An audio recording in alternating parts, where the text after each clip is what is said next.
Madhya 20 and from Lagu Bhagavatamrita.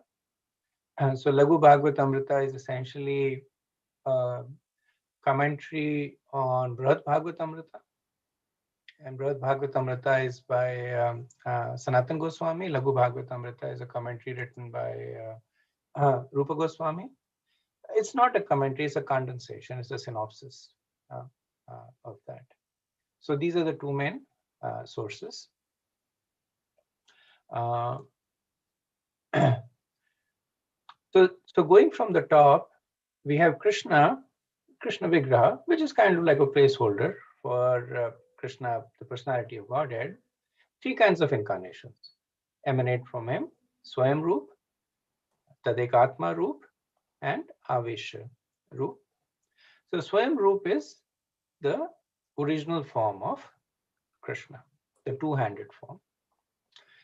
Tadekatma Roop is Krishna, but the form and the features are different.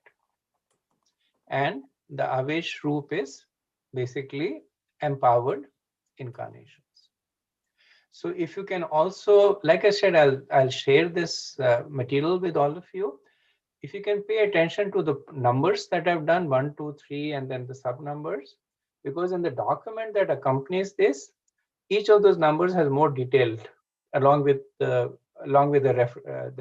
referenced verses where applicable.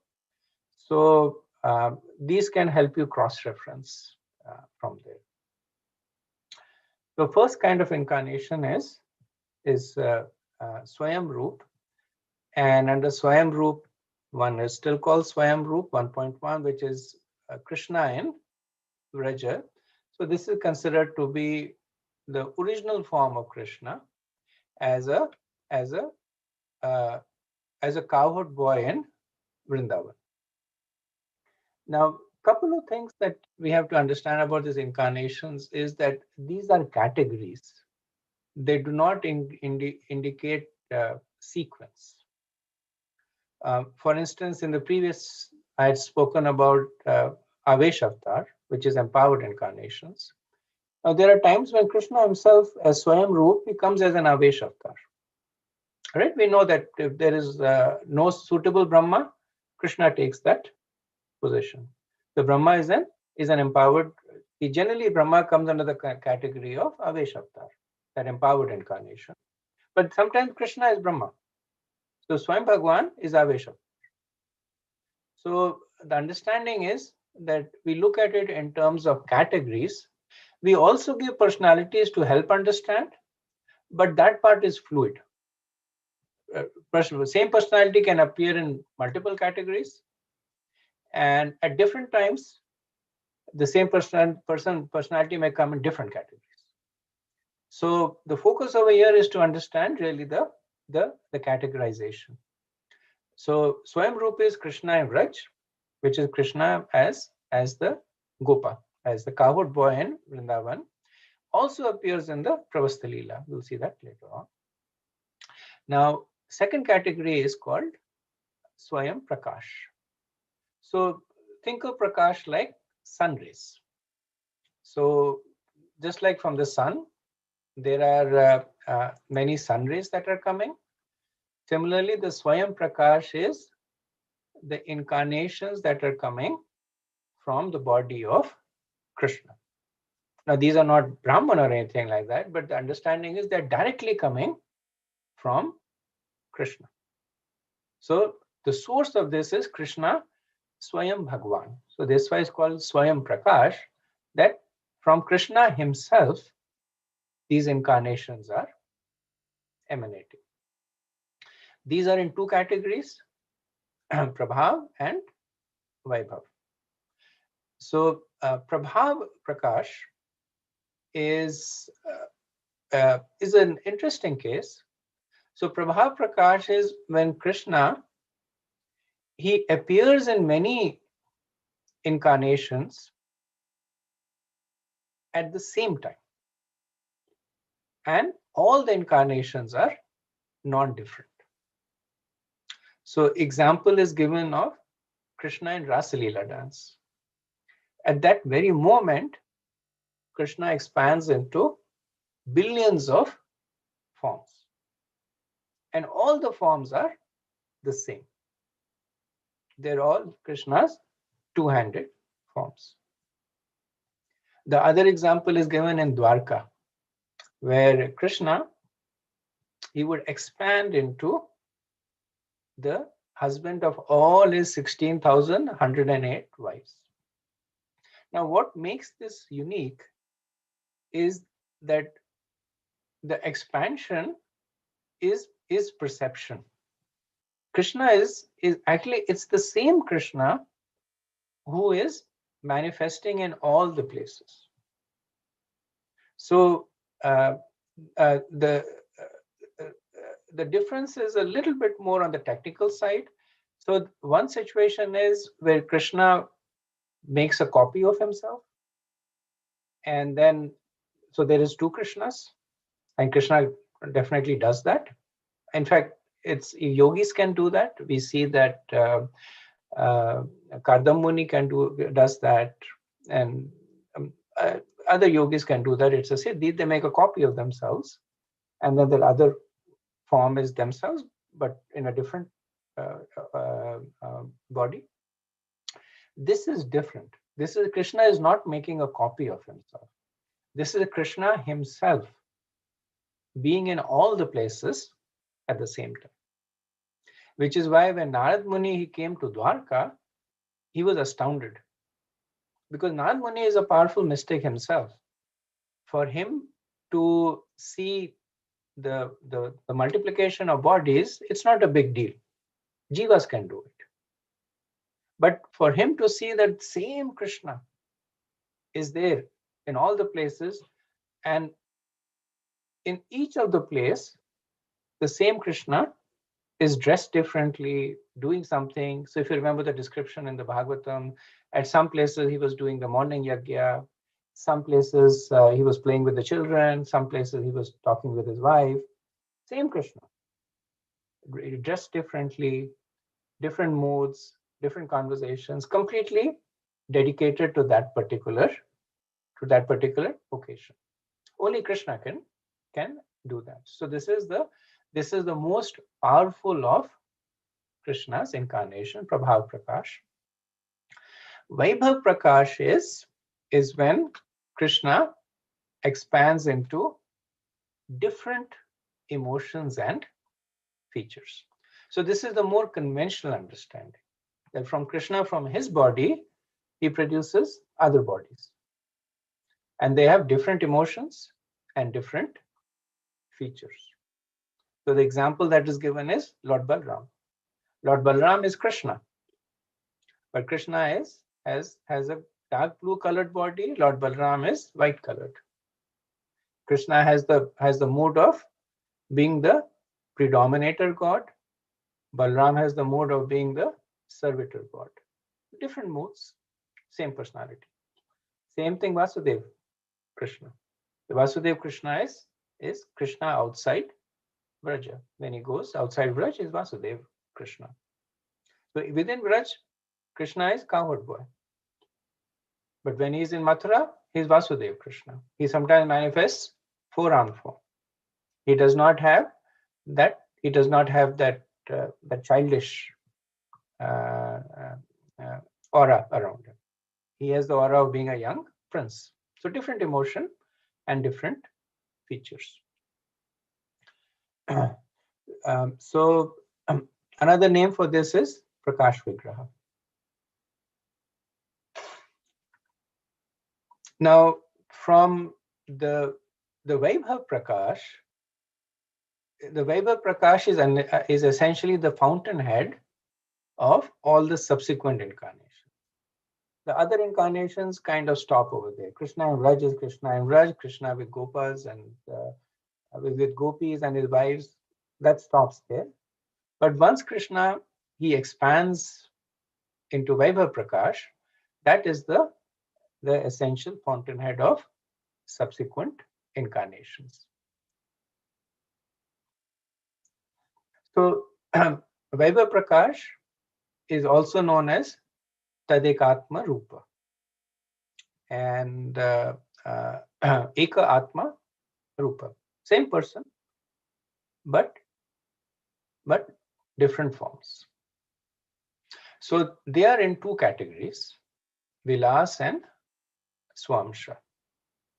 And the Vilas forms. So Vilas means pastimes. So the Vilas forms are the more powerful incarnations of Krishna. And under Vilas, we have two categories, Prabhav and Vaibhava. So from Prabhav Vilas, we get the first Chaturvyuha. So Krishna expands into Balram, then Lord Balram expands into the first Chaturvyuha, which is Vasudev Sankarshan, Pradyumna, and Anirudh. So they are the Prabhav Vilas incarnations. They are also called the Adi Chaturvyuha. So Vyuha means army. And the reason they're called Vyuha, which we will see when we study the structure of the spiritual world, is that they're protecting Krishna from the four sides. That's why they're called Chaturvyuha. Now, from the first Chaturvyuha comes the second Chaturvyuha. So they are known as Vaibhava Vilas. Generally speaking, the Prabhav incarnations are more powerful than the Vaibhav incarnations, because Prabhav is the cause and Vaibhav is the effect. And Vilas, as we said, is pastime. So you'll notice that on the second Chaturvyuha, it is said 24 forms. And the reason is that the four primary members of the second Chaturvyuha, each one of them expands into 5 Vishnu forms or 4 armed forms. That probably is more accurate. And so that's how you get the 4 original, and you get the 20, the 4 each.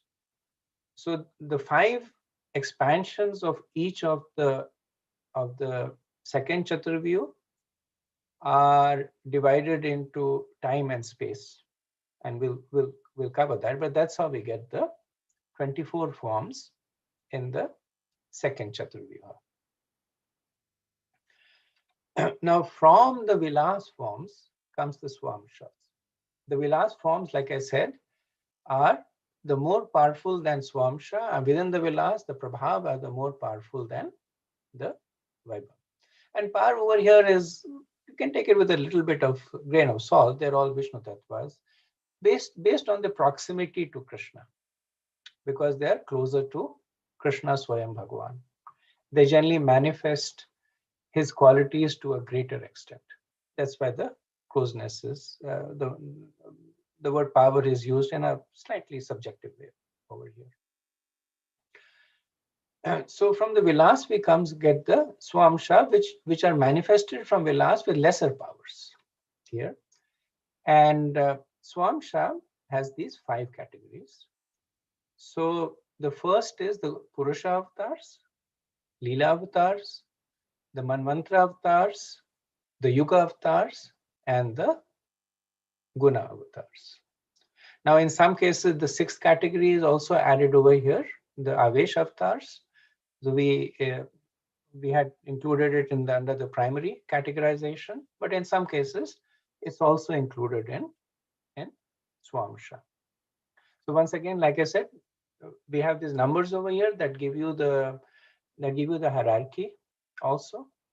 So 2.2.1 means that under the second category, subcategory second, this is the first incarnation, 2.2.1. So that way, and like I said, it also cross references with the document. So we'll quickly go through each of these categories. So we have Leela, we have Purusha, Leela, Manvantra, Yuga, and Guna. One thing you'll also notice here is 3 of these categories are based on the time factor. So the Yuga avatars, they come once during the Yuga. The Manvantara avatar, they comes once during the reign of Manu. And the Leela avatars are also known as Kalpa avatars. So they come during Kalpa. Sometimes they come once, sometimes they come twice, but their periodicity is with Kalpa. So three of them are with respect to time: Kalpa, Manvantara, and Yuga. And then we have Purusha and Guna avatar. So under the Purusha, this we are familiar with. We have Karnodaksha Vishnu, Garbhodaksha Vishnu, and Shodaksha Vishnu. So Purusha avatar in Laghu Bhagavatamrita and Bhagavatam is mentioned that that when the Lord created his universal body out of 5 elements. So 5 elements here are the Panchamahabhutas, and then entered within that universal body by his own plenary portion. So that plenary portion is called Purusha avatar. So this is essentially the Lord's descent into the material world, because the Panchabhutas, they exist only in the material world. So this is the Vishnu incarnations that are responsible of all the different aspects in the material world. So we have Karnodaksha Vishnu. He is the creator of the total material energy, the Mahatattva. And we will read about him in more details, or read about the Mahatattva in more details when we do the creation of the universe. Karnodaksha Vishnu expands into Garbhodaksha Vishnu, and he is situated in each and every universe. So Karnodaksha Vishnu is an expansion of Sankarshan from the second Chaturvya. Garbhodaksha Vishnu is an expansion of Karnodaksha Vishnu and also from the Pradyumna of the second Chaturvya. And Garbhodaksha Vishnu expands to Shodaksha Vishnu. He is situated in the heart as Paramatma. Shodaksha Vishnu also comes in the category of Guna avatar. So we say that we have 3 Guna avatars: Brahma, Vishnu, and Shiv. So the Vishnu mentioned over there is Shodaksha Vishnu. He expands from Aniruddha. So we see over here that they seem to have multiple sources. Like we are saying that Garbhodaksha Vishnu comes from Karnodaksha Vishnu, but he is an expansion also of Pradyumna from the second Chaturvya.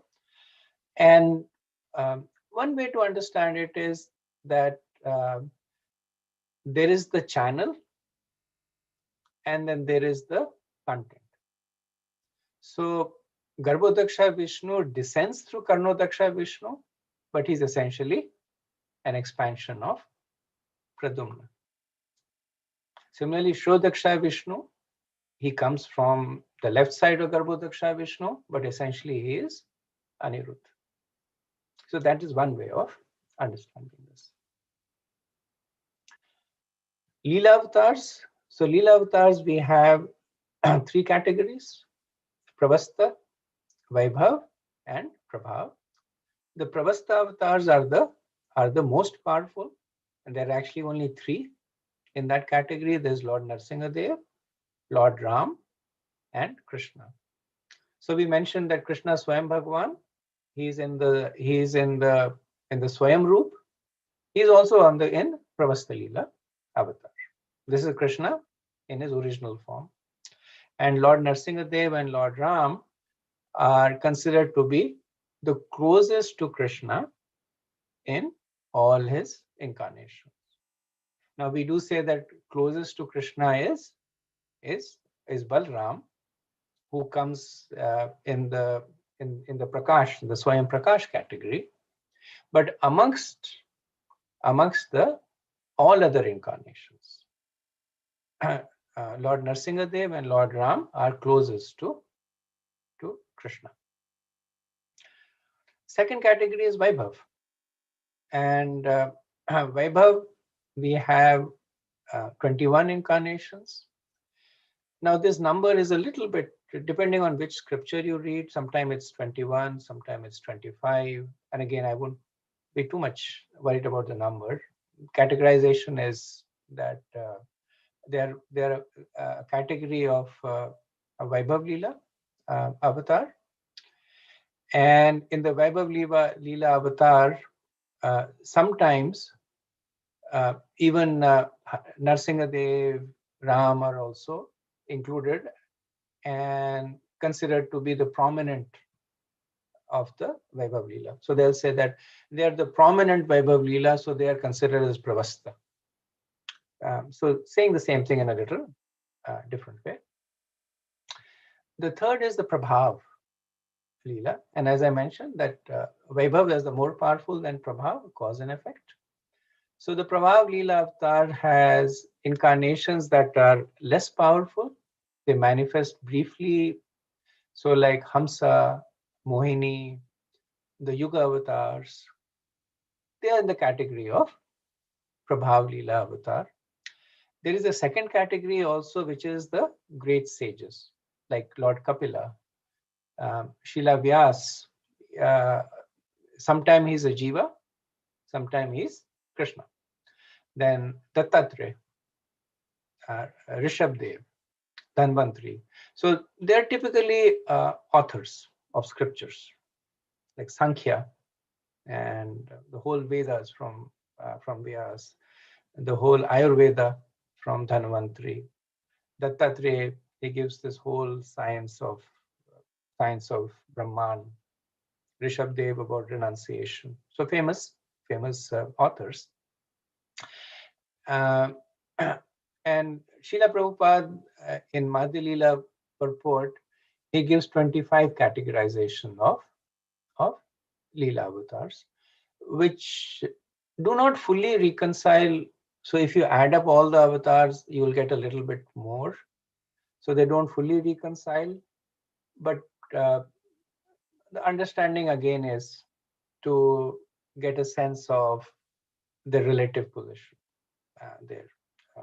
So if you were to ask somebody, they would be able to reconcile it some way. That how can we say that Kardam Muni is a Leela avatar? So there is some logic by which it can be justified. I'm sorry, not Kardam Muni, Lord Kapila. It can be justified, but it's not terribly important for us. Categorization is more important. Yuga avatar, as expected, are 4: Satya, Treta, Dwapar, and Kali. And there are multiple, because there are multiple yugas, multiple incarnations like Hamsa, Suparna, Vaikuntha, Dharma. Treta, there is Vishnu, Yagya, Prishnigarbha, Sharvadev, Vrishakti. Some of them we don't even know full details about. They don't appear that much in the Bhagavatam. In Dwapar Yuga, Krishna is considered to be the incarnation. Krishna Swayam Bhagwan. So this is again an example where the personality is appearing in different places. It appears as Pravasta Leela, it also appears in Yuga Avatar, but only for this Yuga cycle. And Kali Yuga, at least for our Yuga cycle, we understand that it is Chaitanya Mahaprabhu. Here. So Srila Prabhupada writes in the purport for of this that they also come with different colors. That in Satya Yuga they are white in color, red in color in Treta Yuga, dark blue in Dwapar Yuga, and in Kali Yuga, special cases peat or yellow as Mahaprabhu, and he gives the references also to support his statement. Okay, then we have the Guna avatars. So we have Guna avatar as Brahma, Vishnu, and Shiva in the mode of passion, in the mode of goodness, and in the mode of ignorance. So these Guna avatars, they essentially expand from Garbhodaksha Vishnu. When Garbhodaksha Vishnu enters into the universe, then he expands into these incarnations. Even though they are at the same level, but they are not the same, because we know that Lord Vishnu is Vishnu Tattva, Lord Brahma is Jiva Tattva, Lord Shiva is Shiva Tattva. So they are different, the personalities are different tattvas, but they come in the category of Guna avatars because they are controlling that respective mode. Lord Brahma controls the mode of passion, Lord Shiva controls the mode of ignorance, and Lord Vishnu controls maintenance, which is in the mode of goodness. They're also called kalas. Okay, the last category is the Avesh Rupa, and there are two categories, subcategories in this, primary and secondary. So in the primary category, we have the Bhagavad Avesh. And these are Vishnu Tattvas.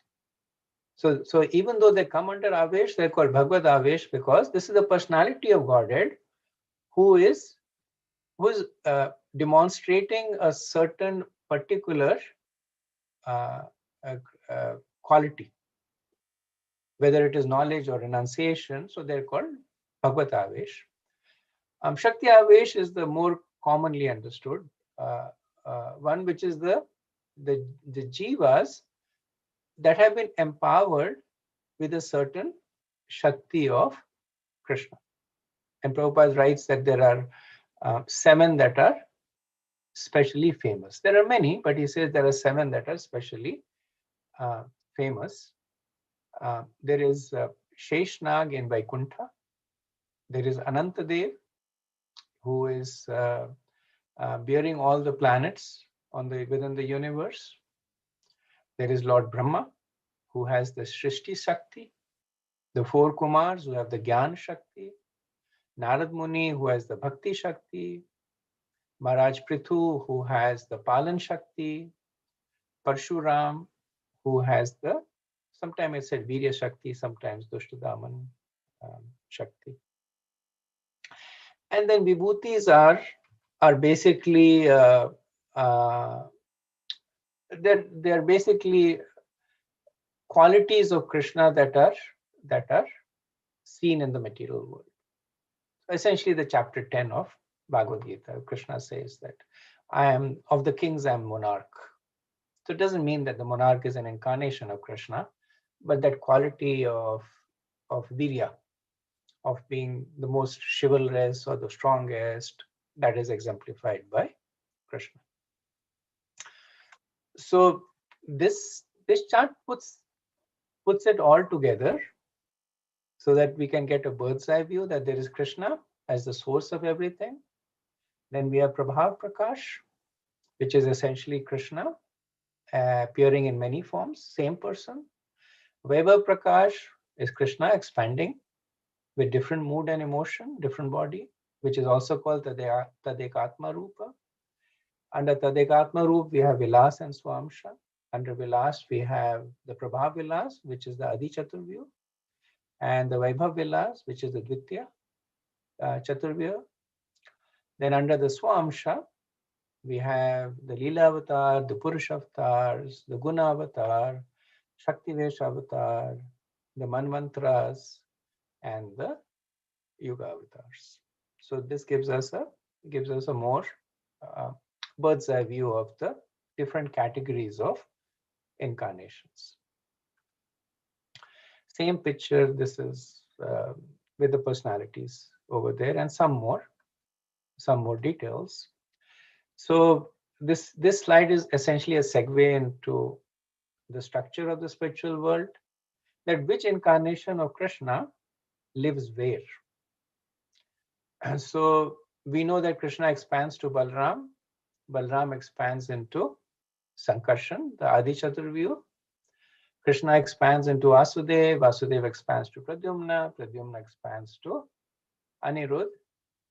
These live in Krishna Loka, the topmost in the spiritual world.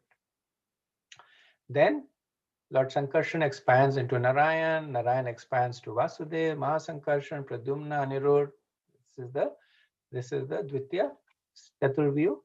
Each of the Chaturvyu expands into 5 Vishnu Murtis, so we get the 24 personalities, they reside in Vaikuntha. Now, Mahasankarshan expands to Karnodakshaya Vishnu, Garbhodakshaya Vishnu, Shodakshaya Vishnu. They are the Swamsha and they reside in the material world or the Devi Dham. They're fully spiritual, but for the purpose of helping the conditioned souls, they come to the Devi Dham. Same chart, there little bit more details. If you look at the bottom, then the names of the incarnations of the second Chaturvyu are given over here. That Vasudeva expands to Keshav, Narayan, and Madhav, and also expands to Adoksaja and Purushottam. So, and the first 3 incarnations of each of the Chaturvyu become 12, and they are the presiding deities of the 12 months. And then the subsequent 2 incarnations become 8, and they are the presiding deities of the 8 directions, which includes the Zenith and Nadir. Between them, they are covering the space and time. So the 12 months covers the entire time duration, and the 8 direction covers all the space. So that's how we have the 24 Vishnu Murtis. And then the Swamshas, they become, so earlier incarnations were all in the spiritual world. Now we come down to the material world. So we have the Purusha avatars, and then we have the Leela avatars, the 25 Leela avatars, the 3 Guna avatars, the Shakti Vesh avatar, the Bhagavata Vesh, Kapiladev, Rishadev, the Vibhutis. Then we have the 4 Yuga avatars, and then the 14 Manvantaras. Last slide in this is understanding that all of these incarnations are coming from Krishna. Famous shlok from Bhagavatam, Etacham Sakala Pumsha, Krishna Stu Bhagwan Swayam, Indrari Vyakulam Lokam, Mridayante Yuga Yuga. All the above mentioned incarnations are either plenary portions or portions of the plenary portions of the Lord. But Lord Shri Krishna is the original personality of Godhead. All of them appear on planets whenever there is a disturbance created by the atheists. The Lord incarnates to protect the theists. Okay, so I'm going to pause over here and see if you have any discussion so far.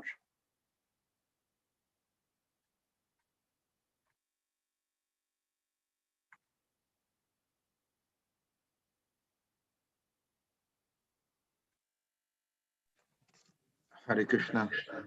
Hare Krishna Prabhu. Thank you for this very elaborate description. First time I'm seeing everything put together in one place. Thank you very much. I have a few questions, but I'll take one now. You were describing Brahma as Jiva Tattva. You were describing Vishnu as Vishnu Tattva in the Purusha avatar, and then you said Shiva as Shiva Tattva. I never heard that term. Can you explain a little more? What's Shiva Tattva? Am I correct? Is it that what you said? Can you explain a little? Lord Shiva is in his own tattva. He is neither Jiva nor he is Vishnu. So the origin of the Shiva tattva is Sadashiv, and from him comes the other Shiva incarnations. We'll actually talk about it when we speak about the creation of the material world, because Lord Shiva plays a very important role in that. We'll discuss about Shiva tattva there, but yeah, he is in his own tattva, different from Vishnu and Jiva. Okay, thank you very much. We are looking forward to that. My second question is, when you were describing Prabhava and Vibhava, in the Prabhava you explained Krishna expands in his 2-arm form, Swayam Bhagavan, and he expands in Vrindavan, unlimited, and then in Dwarka, 16,000 queens, etc., etc. I have a question. When all this is happening, just like in the Rasa Leela, you see it like this, exactly the same Krishna with all the gopis, etc. But is there like just like one candle gives light, just to all the candle, and you see equal, you could say, candle power. But is there in each instance in Dwarka and in Vrindavan, the original Krishna, can still be recognized or be figured among all that? I don't know if the question is clear. It is, and thank you for the question. So I think that analogy that you gave helps in explaining. So generally we use that candle, the Parichi Revai, the Santarama Vedya. So there is one candle that is lighting other candles. They are the same, but there's a difference between the first and the second candle. And the fact is that at the end of it, you have two candles, the candle that lighted and the candle that was lit. That explains all the other incarnation, with the exception of this category of incarnation. So Prabhava Prakash is the same candle appearing in all the places, which is why Narad Muni was completely shocked. He could not understand how it could be done, and only Krishna can do it. So something this is unique to Krishna. How he does it is of course Krishna knows, but from our understanding, that is essentially the difference, that the same person, the same personality is appearing in all the places, but somehow he manages to appear in all the places simultaneously, but with a different mood, with a different mood, in the sense that at one place he may be laughing, at other places he may be having a conversation, and other place he may be playing with the children.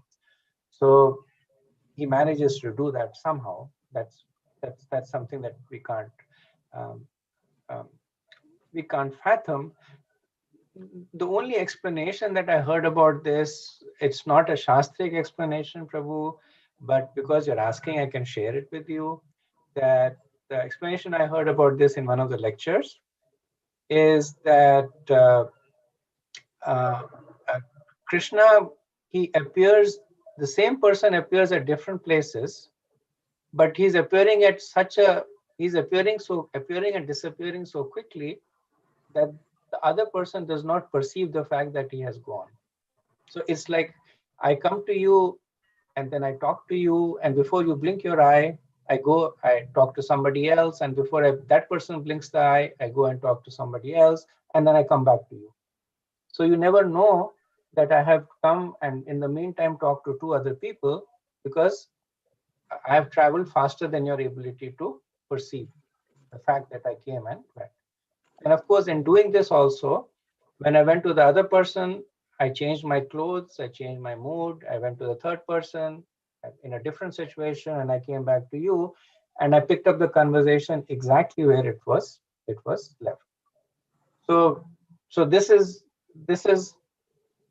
to some extent, the person who was explaining it said that take it with a liberal dose of salt, but to some extent it explains this incarnation of Krishna, the manifestation of this incarnation.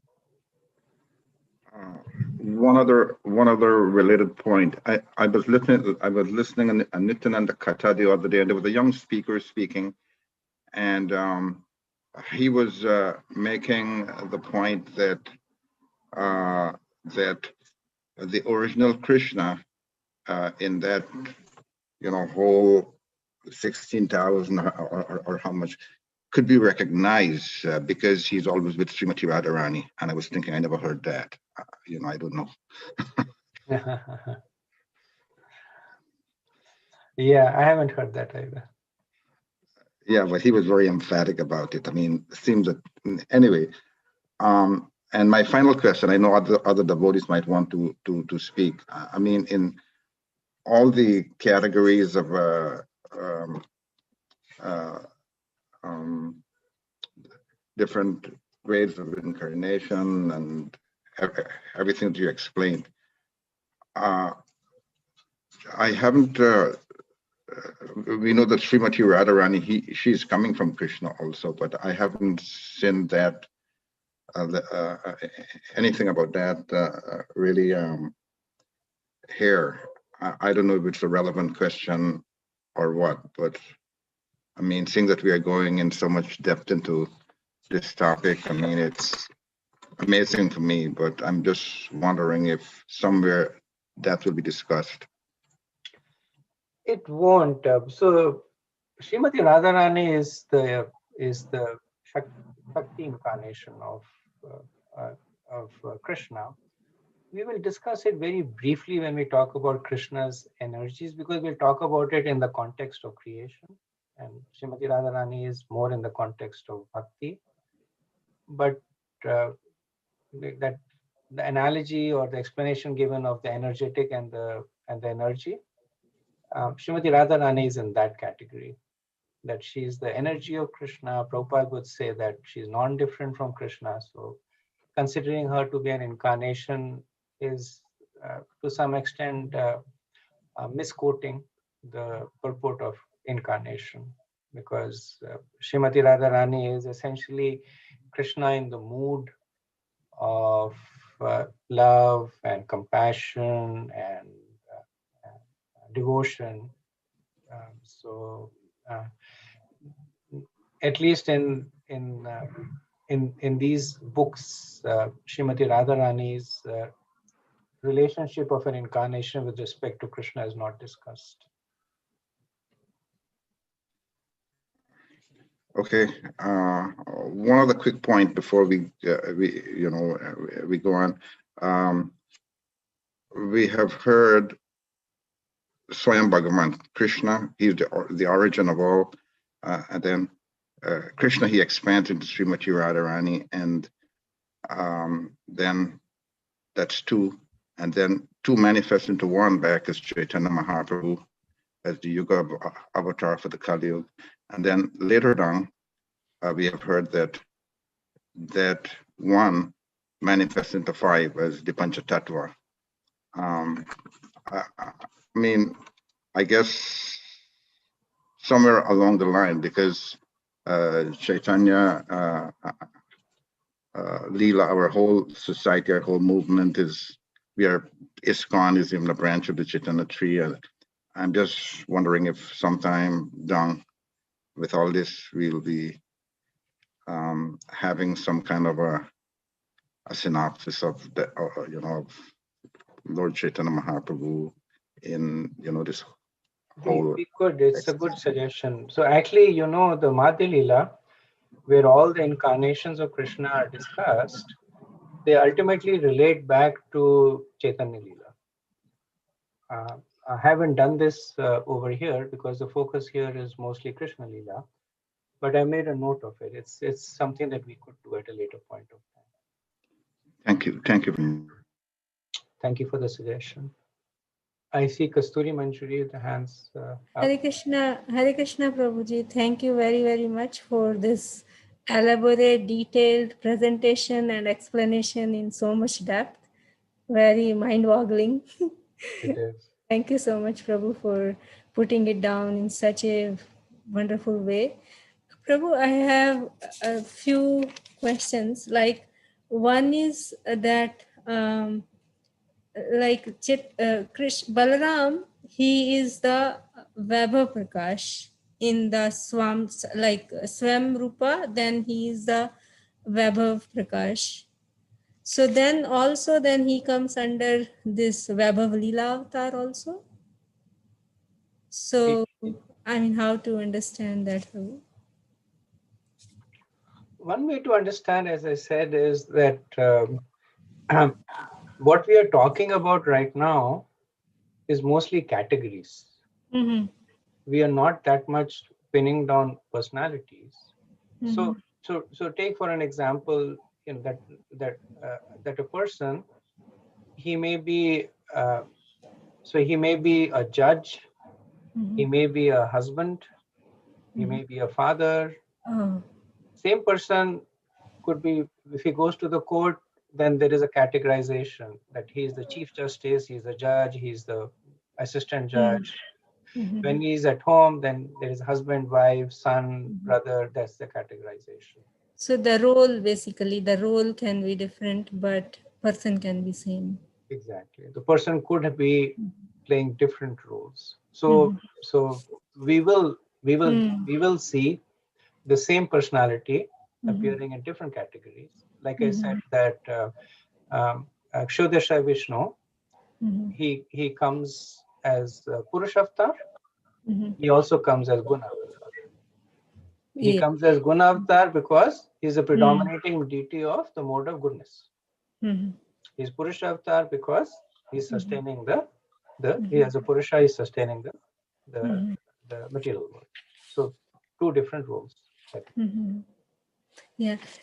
My second question, Prabhuji, is this one, like within the second category, which is Tadekatma Rupa, in that one is that Swamsa, and then under that Swamsa, all these Purusha, Lila, and Manvantara and Yuga, all these comes. So, like we also hear that that there are Kala also, like these Swamsa are the portions, plenary portions of the Swam Rupa. So then under these Purusha Lila and all that, they are the Kala, or like, I mean, I just want to get some idea about what it is. Yes, you're right. Under Kala. the the Swamsha, Mhm. we have the kalas, Kala. which are plenary portions. And Prabhuji, one last question. When you were presenting the Purusha avatars, the Karanodakshai Vishnu and Garbhodakshay Vishnu and Shirodakshay Vishnu, there was some description about Narayan. So can we see that? Like, I just am a little confused about that, because there was something about that when the universal form of 5 material elements is created and then he enters into it. So that was a little confusing part for me, that because we always hear that these incarnations and Krishna himself, they are never touched by the material elements or the material nature. So I'm a little confused about that, Prabhu. So that statement is made to show the dominion of the avatars. So beginning from the Purusha avatars, Mm-hmm. they exist in the material world. So it's not that they're material or they're touched by matter, Mm-hmm. but they exist in the material world. So that's why it is said that they enter into this universe made of the 5 elements. Mm-hmm. Right? Like Garbhodaksha Vishnu, Yeah. he's at the bottom of this universe. So Mm-hmm. he's in this universe, right? So Yes, Prabhu. he has a totally spiritual form, but Mm-hmm. he exists within the universe. Mm-hmm. But on the other hand, if you look at Vasudev, Anirudh, Pradyumna, Mm-hmm. they are in the spiritual world. They don't come down to the material. Mm-hmm. So their place of residence is different. So just to make that distinction. Yeah, and one more thing, Prabhuji, like when Krishna, Swam Bhagavan Krishna or Chaitanya Mahaprabhu appears on this material creation, then like we understand that they also come through these Purusha avatars. So they come through Shirodakshay Vishnu. So both statements are made that sometimes it is said. So Garbhodaksha Vishnu is also known as the Saharsa Purusha Hmm. because at least in the Purusha Shukta, which is Garbhastuti, Mm-hmm. he is described as the fountainhead of all the incarnations. Mm-hmm. So everybody is coming through him. Mm-hmm. At other places, Shodaksha Vishnu is also Mm-hmm. described as the fountainhead of all incarnations. But the understanding there is that they are not expanding. They are. So I gave that example of um, uh, Garbhodaksha Vishnu expanding from Karnodaksha Vishnu but also an expansion of Pradumna. Yes, Prabhu. Right. So the understanding is that Pradumna is expanding and descending through Karnodaksha Vishnu and coming as Garbhodaksha Vishnu. So similarly, we have so many Leela avatars. They're coming from the spiritual world. When Lord Nrsimhadev comes, he comes from the spiritual world. Yes, Prabhu. But he comes through Garbhodaksha Vishnu. Prabhupada would give that example that when a king goes into another kingdom, then even though he may be the predominating king, he may be the emperor, but because of protocol, he will take permission, saying that, may I enter your kingdom? The other king will say, yes, yes, you're welcome, this is your kingdom, and then he will come. So that way it could be understood. Thank you so much, Prabhu. Okay, thank you. Any other thoughts? Hare Krishna Prabhu. Thank you for this class. One quick question regarding Krishna appearing in Dwapara Yuga. So we know Krishna appears only one Dwapara Yuga in one day of Brahma, which is like 1 in 1,000. So what happens in other 999 Dwapara Yugas? Krishna appears or somebody else in Dwapara Yuga? What's the Yuga avatar in those? Krishna appears, but he appears as Vasudev Krishna. He does not appear as Swayam Bhagavan. That's the only difference.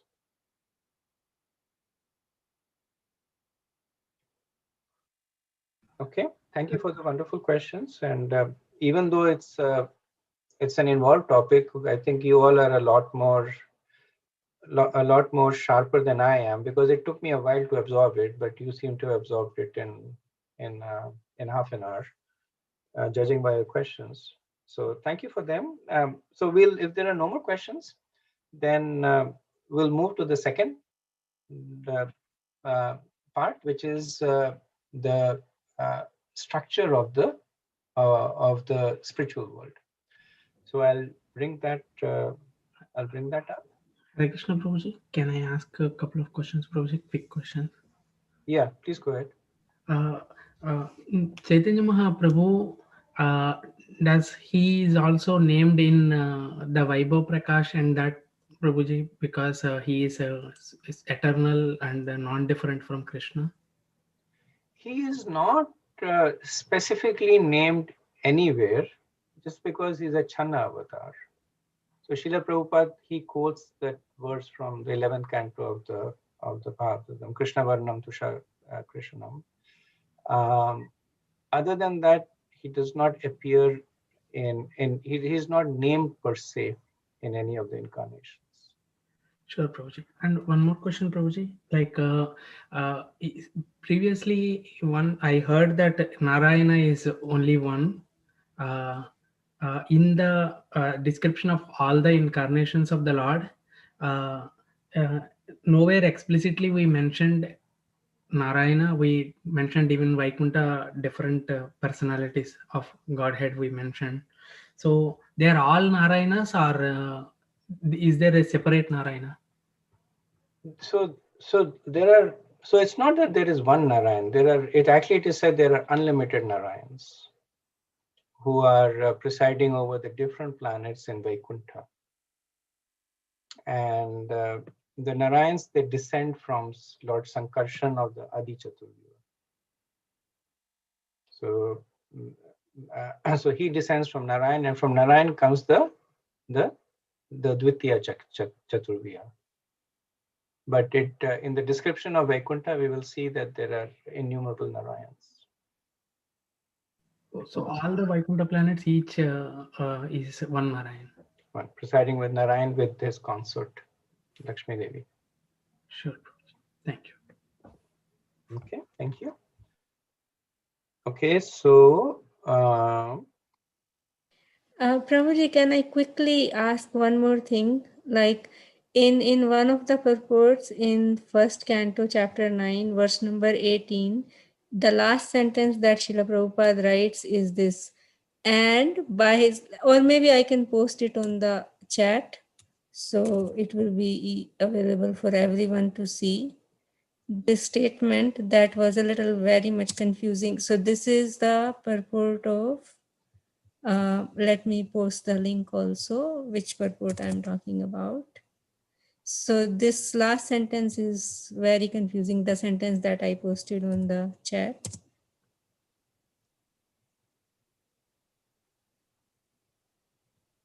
Which sentence? Prabhuji, this one on the chat, I posted this one. Yeah, I'm reading it. Which sentence are you saying is confusing? This one, and by his external energetic expansions, he incarnates himself in the material world among us, the man, animals, and demigods, to establish his forgotten relationship with the living entities in different species of life. So this external energetic expansions, like how is it that he incarnates himself in material world through the external energetic expansion? So especially this word external energetic expansion, that was very confusing. Yeah, not sure. I'll have to think about it. I haven't Yes, seen ma'am. this, so let me think I'm about it. sorry. I'm sorry. I'm a little bit off on the topic, but because it was a topic about creation, I mean the incarnations, that's why I just thought of asking. No, it's a good point. Thank you for bringing it up. Thank you very much. Okay. So we now move on to the second topic, which is the structure of the spiritual world. And Brahma Samhita gives us the overall structure of the of the creation, not just the spiritual world, but also of the material world. Trying to, okay. So this is famous word, Goloka namne nijadhamne talechatasya Devi Mahesh Dhamishu Haridhamishu Teshu Teshu Tete Prabhava Nichaya Vihitischayena Govindamadi Purusham Tamaham Bhajami. So this is Brahma speaking. Remember, Brahma is sitting on the lotus flower and he is looking. And now he is describing that he says lowest of all is Devi Dham. Next above it is Mahesh Dham, the abode of Mahesh. Above Mahesh Dham is placed Hari Dham, the abode of Hari, which is also Vaikuntha. And above them all is located Krishna's own realm named Golok. I adore the primeval Lord Govinda, who has allotted their respective authorities to the rulers of those graded realms. So he's giving us the structure of the creation over here. So before I speak more about this, so this is a wonderful chart called the Golok chart that was actually made by the devotees from the ISKCON temple in Salem, and they spend a lot of time researching, looking at various scriptures in constructing this. And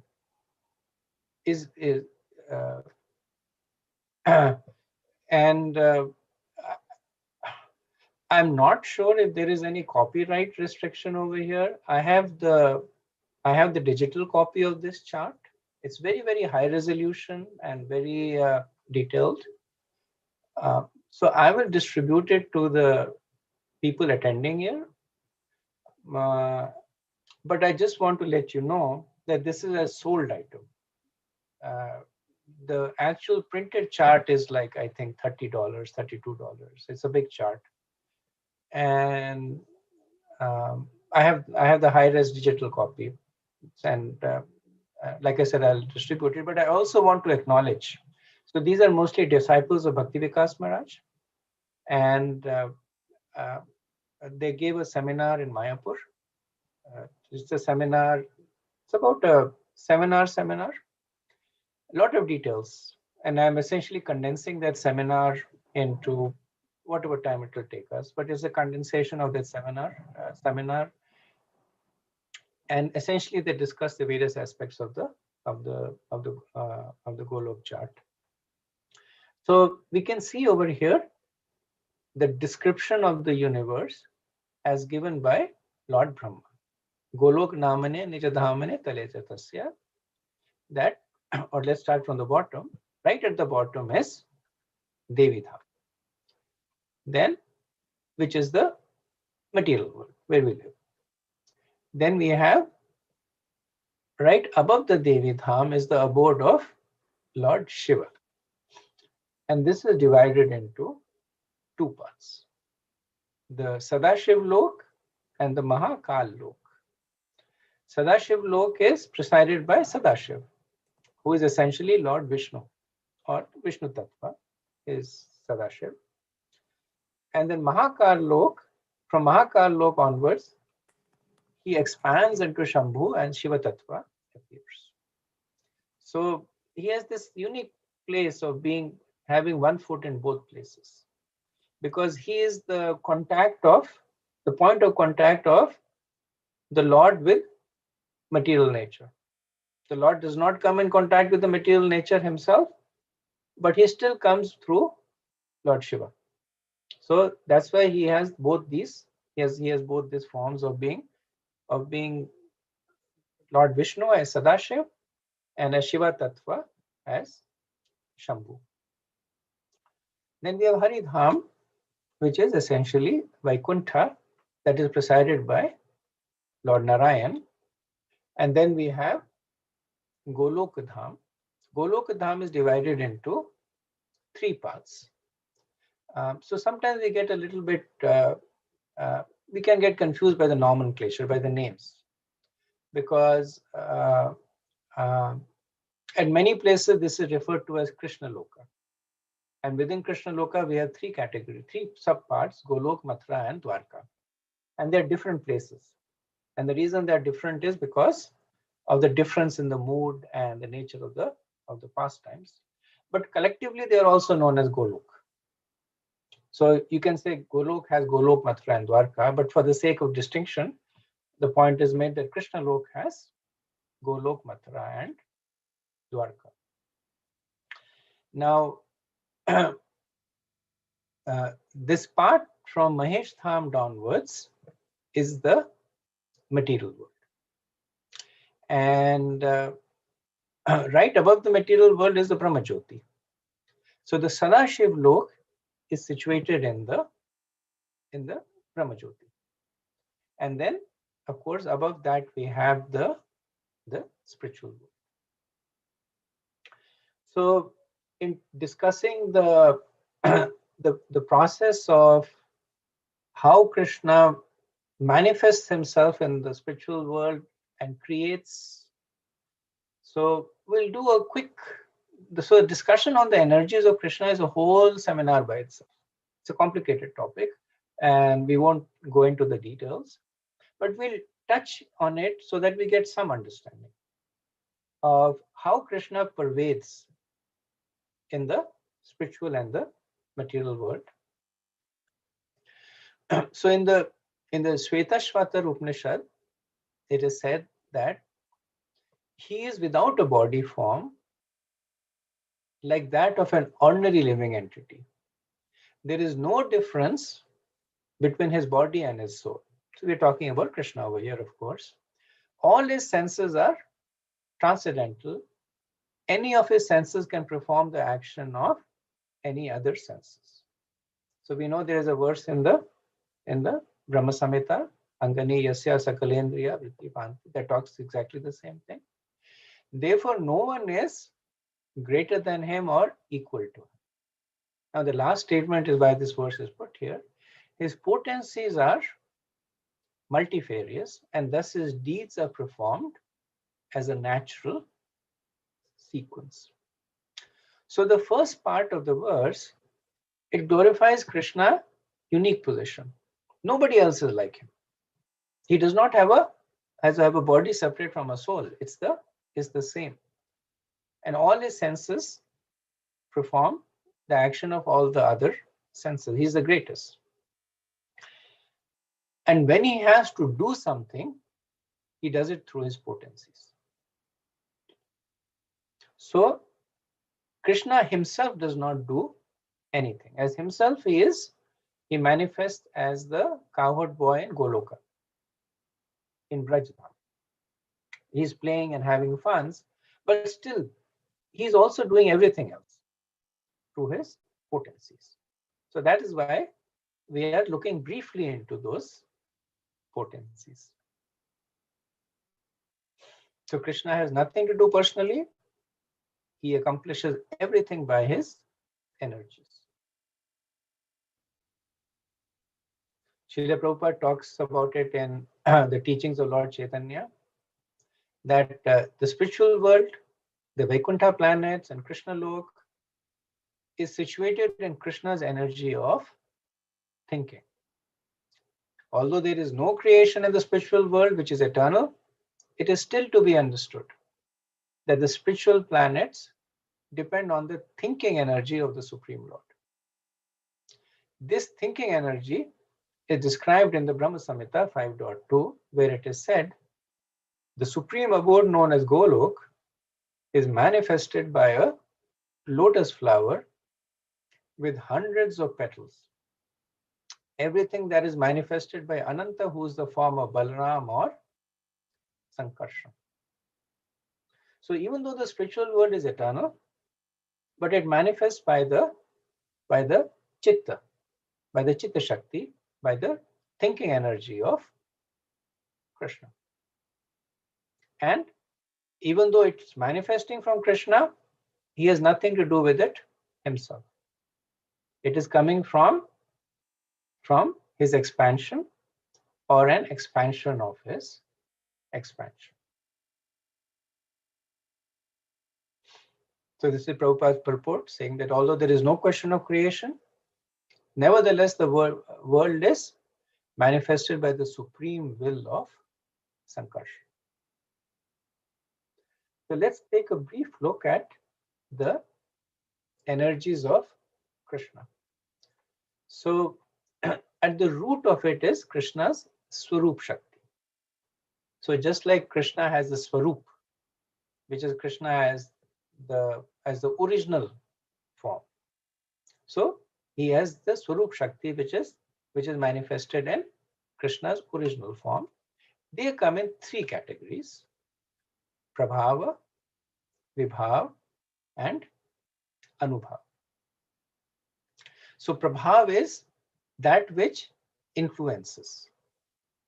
Vibhava is that which is influenced. And Anubhava is that which follows. So when the influencer influences, then the result of that is what follows, Anubhava.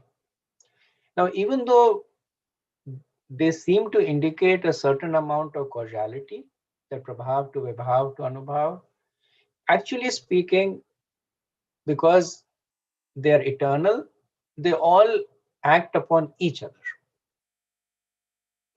So the Vibhav acts upon Prabhav, and Prabhav acts on Vibhav, and same thing between Vibhav and Anubhav.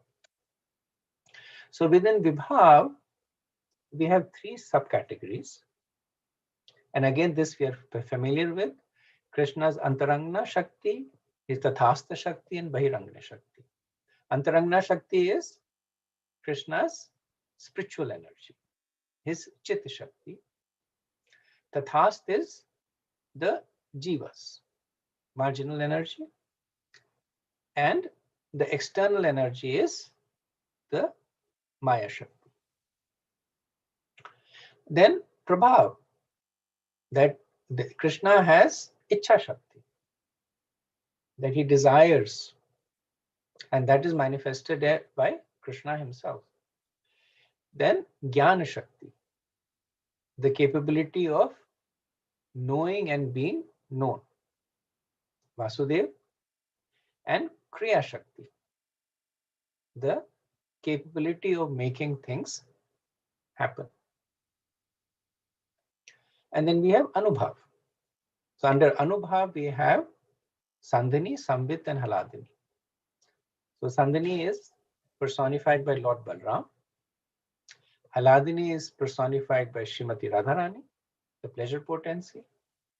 Samvit, it doesn't seem to have a clear personality that is responsible for it.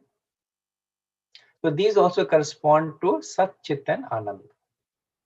So Sat is the existential energy of Krishna, Chit is the knowing energy of Krishna, and Anand is the pleasure potency.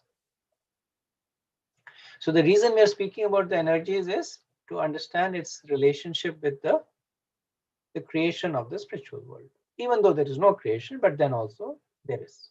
So let us see. So the Chitta Shakti is defined in Adi Lila.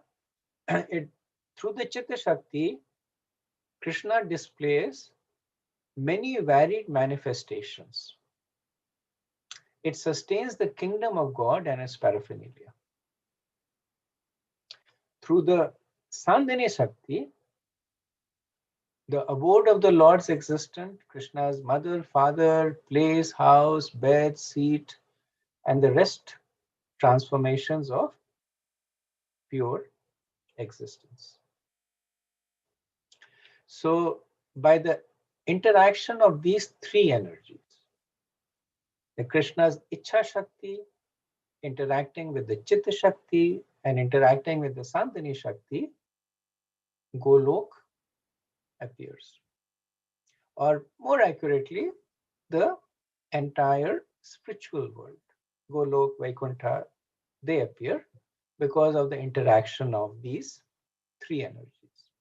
Krishna's Ichha Shakti acting on the Chitta Shakti and the resultant action on the Sandhini Shakti.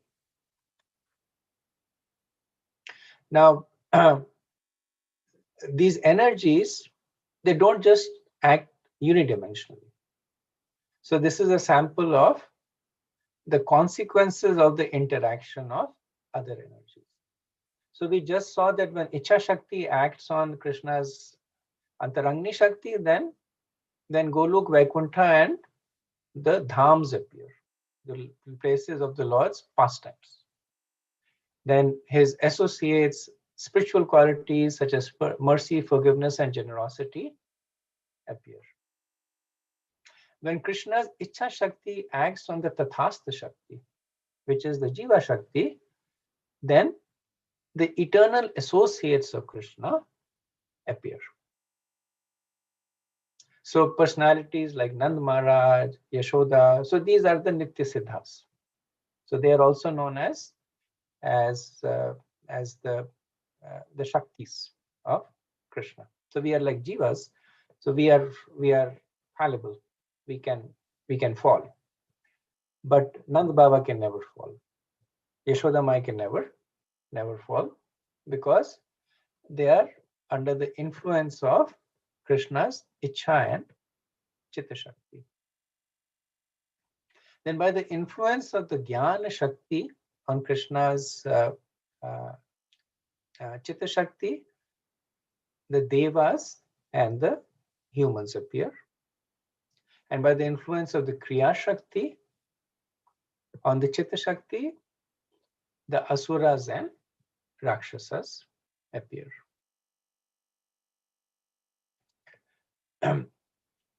This is the interaction between the Vibhav and the Anubhav. So Anubhav is Sandhini, Samvit, Haladini, Satchitanand, the existential, cognizant, and pleasure potency. And the Vibhav is Antarangni, Tathast, and Bahirangni. So essentially, we have these 9 outcomes. So Chit Shakti with Sandhini, we have already seen, that results in the spiritual world. With Samvit, it results in the spiritual moods. And with Haladini, it expands into love of Godhead.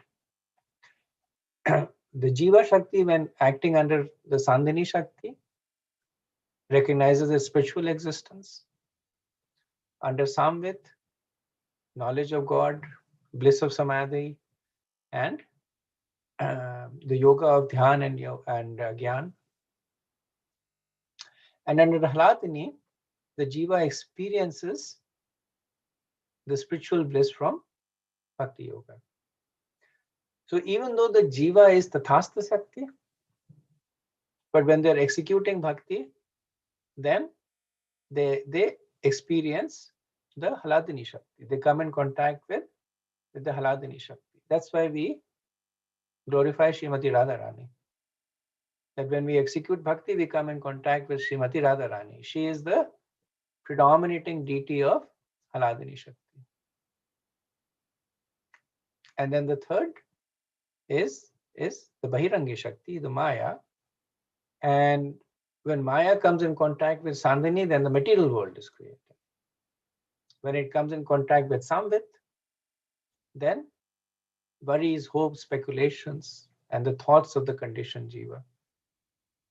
And when it comes into Hladini, then the reflection of the spiritual bliss in the material world is experienced.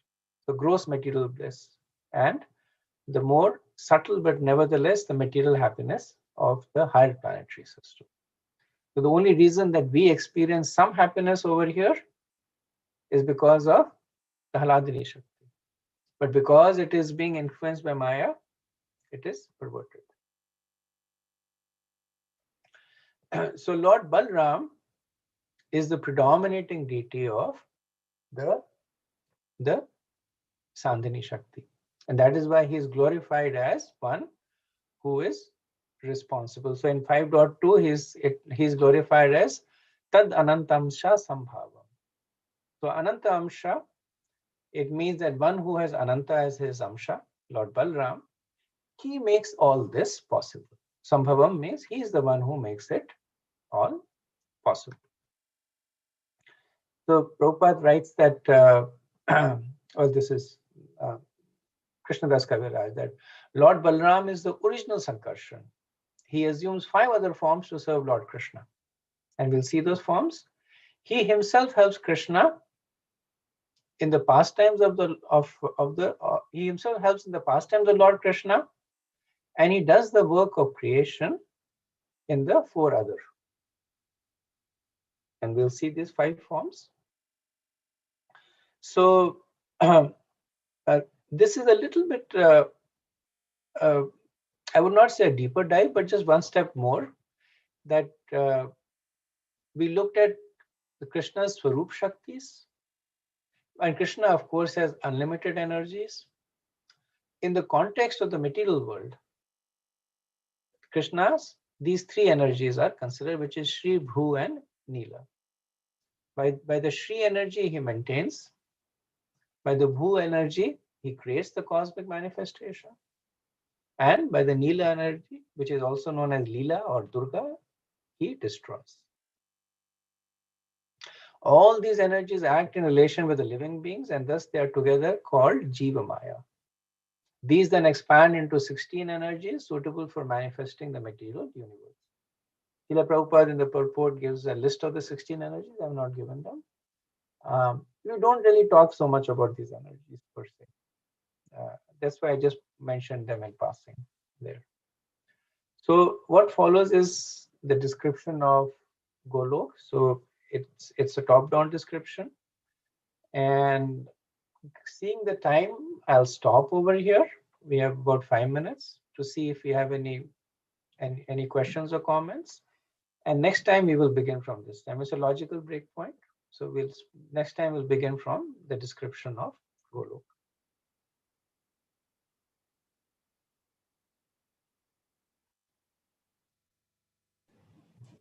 Hare Krishna Prabhuji.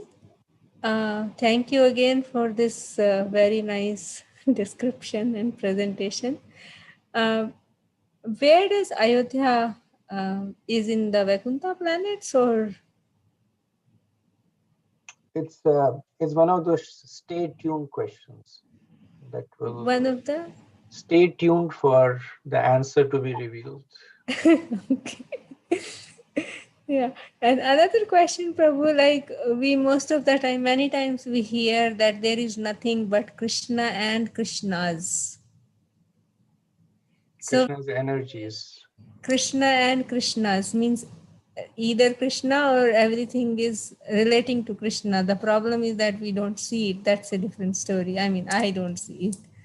So when we hear about the internal energy and the external, the bahiranga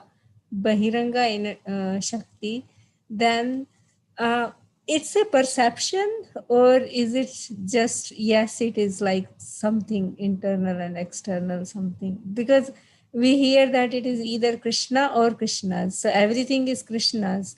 So then why is there that distinction? The distinction is made by us. So the point that you make is a valid point, that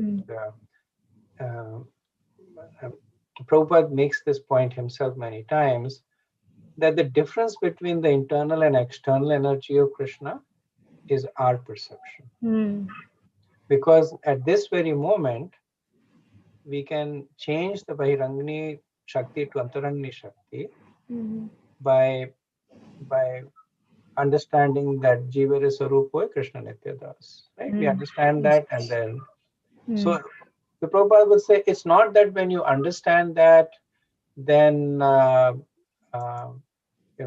you're moved from one place to another. Okay, now you're in building X room Y. It's not like that. It's from a relationship perspective, we can understand that you're working with a colleague, and you're sitting next to both of you are sitting next to one another working. You have a collegial environment, and you enjoy working, and then the environment becomes more controversial, and then you're still sitting next to him, but now you're not even looking at him. Not the whole environment is vitiated. It's a whole different environment. Nothing really changes. Only the mood changes. That's what happens. That, we are of course, if we were not Krishnas, then there would be no hope for us. So we are still Krishnas, but our perception has changed, unfortunately. Thank you, Prabhu. Okay. Hare Krishna Prabhu. Thank you so much for this detailed presentation. I just want to make a comment. This is just a flavor, and we have not get into the subject matter yet. The creation is just context. For all those who are very enthusiastic to hear about creation, this is just to create the context. The best part is to come yet. Yes, and you'll see that you'll be in a position to appreciate that a lot more, because when I was working on the presentation, then I found myself making a lot of call outs to these places in order to explain creation properly. And then I said, rather than going back and forth, that over here now you can understand this is this incarnation of Krishna. So initially, for my own understanding, I've made it separately so that I could understand. And then I felt that devotees would also help there. It would also help the devotees. So you're right, it's set in the context. And when we go into the actual process of discussing creation, then all this will help us understand that better. Thank you, Prabhu. Hare Krishna, Prabhuji. It is so beautiful and wonderful class, Prabhuji. And and still, when the energies of Krishna, that topic came, it went a little over my head, because when I try to understand Antarangini Shakti and next line, by the time I will hear again. Prabhuji, one question that I have is you mentioned couple of times Prabhupada's purports saying that although there is no creation, but there is no spiritual worlds or anything, but still spiritual world. I didn't understood that part, Prabhuji, if you can. It's so these statements are made to actually bring forth the dependence. Like it said that the jivas emanate from Krishna, right? And then we also say the jivas are eternal. So there are two contradictory statements. But if you're eternal, there was no point of time when the jivas originated. Then how can you say the jivas emanate from Krishna? So they're essentially made to to demonstrate causality. That the spiritual world is caused by the presence of Krishna. So you can say that it was created by Krishna. Yes, Prabhuji. Thank you very much. Okay. Okay, so if there are no more questions, we'll stop here and we'll continue our discussion about the description of Golok on Wednesday. Vanchakalpatarubhayascha kripa sindhu vyevacha patitanam pavanebhyo vaishnavebhyo namo namaha. Ananta Koti Vaishnav Vrinda ki jai. Ki jai, Hari Hari Bol. Prabhupada ki jai. Ki Jai jai. Gaura. His Grace Bhaya Hari Prabhu ki jai. Hey, Hari Hari Bol. Prabhupada Bol. ki jai. Thank you Thank so you much. so So much, Prabhuji. Thank you so much. Hare Krishna. Thank you so much, Prabhuji. Wonderful class. Thank Hare you. Krishna. Hare Krishna.